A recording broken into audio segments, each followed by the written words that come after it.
না এমন কিছু না। আ যদি এমন কিছু হয় অবশ্যই জানানো হবে। না দম আসলেই খুব ভালো লাগার মতো একটা ছবি। এক কথায় এজন্য বললাম যে খুব ভালো লেগেছে। দম ধরে বসে দেখার মতো একটা ছবি 'দম'। সবাই খুব ভালো করেছে। ডিরেকশনের যে একটা অনেস্টি ছিল সেটা বোঝা গেছে। গল্পে যে একটা অনেস্টি ছিল, সিনেমাটোগ্রাফিতে, তারপর সবার অ্যাক্টিংয়ে বোঝা গেছে যে আসলে সবাই সবার চরিত্রটা ঠিকঠাক মতো পোট্রে করার চেষ্টা করেছে অ্যান্ড তারা সফল। খুব ভালো লেগেছে। আমি প্রত্যেকটা ডিপার্টমেন্টকে ধন্যবাদ দিতে চাই। সবাই খুব ভালো করেছে। গতবার কুরবানিতে হ্যাঁ, উৎসব। এই বছর তো এখনো সামনে তো ঈদ বাকি আছে। ওয়েট করেন। না এমন কিছু না। আ যদি এমন কিছু হয় অবশ্যই জানানো হবে।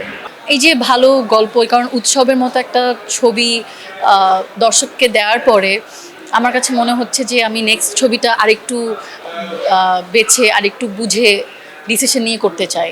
কারণ সিনেমা তো অনেক বড় ব্যাপার। এই যে সিনেমা করার পর যদি দর্শক মনে শান্তি না নিয়ে হল থেকে বের হয় তাহলে সেই সিনেমা করার কোনো মানে হয় না।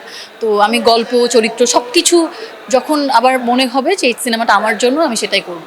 ঈদের কাজে আমার এবার খুব কম কাজ এসেছে, কিন্তু খুবই কম কাজ। হাতে কয়েকটা ঈদের আগে একটা কাজ এসেছিল মিউ চরকিতে, ওটার খুব ভালো রেসপন্স। তারপরে আবার বঙ্গতে এসেছে লাভ সিটার।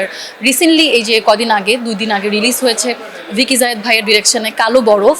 সেটারও খুব ভালো ভালো মানে রেসপন্স পাচ্ছি। আসলে এত আশা করি নাই যে, কারণ আমি কখনো সাইকো থ্রিলার টাইপের কাজে মানে সবসময় আমাকে সবাই দেখেছে খুবই শান্তশিষ্ট বা একটু দুষ্টু মিষ্টি রোম্যান্টিক চরিত্রে। মানে আমাকে অন্যরকম চরিত্রে দেখা গিয়েছে কালো বরফ। একদমই সাইকো একটা মেয়ে, বাট গল্পে অনেক টুইস্ট আছে, কারণ ভিকি জায়েদ মানেই টুইস্ট। সো এই তো কালো বরফের অনেক রেসপন্স পাচ্ছি ভালো। আর এই তো সামনে আরও কিছু কাজ আসবে, আশা করছি মানুষ ওগুলো পছন্দ করবে। না লাভ সিটারে আমার বিড়াল ছিল না, সেখানে আরেকটা বিড়াল ছিল। আবার মিউতে আমার বিড়াল ছিল। না ও তো আমার বিড়াল, তো অনেক প্রফেশনাল, অনেক ভালো। তো কন্ট্রোল করার কোনো কষ্ট হয়নি। আমার সাথে সিঙ্ক ভালো। দর্শকদের বলবো অবশ্যই বাংলাদেশের সিনেমা দেখবেন, বাংলাদেশের কাজ দেখবেন। আর এবার ঈদে অনেকগুলো সিনেমা এসেছে, দম, বনত এক্সপ্রেস, প্রিন্স, রাক্ষস, প্রেসার কুকার, সবগুলো সিনেমাই খুবই ভালো হয়েছে।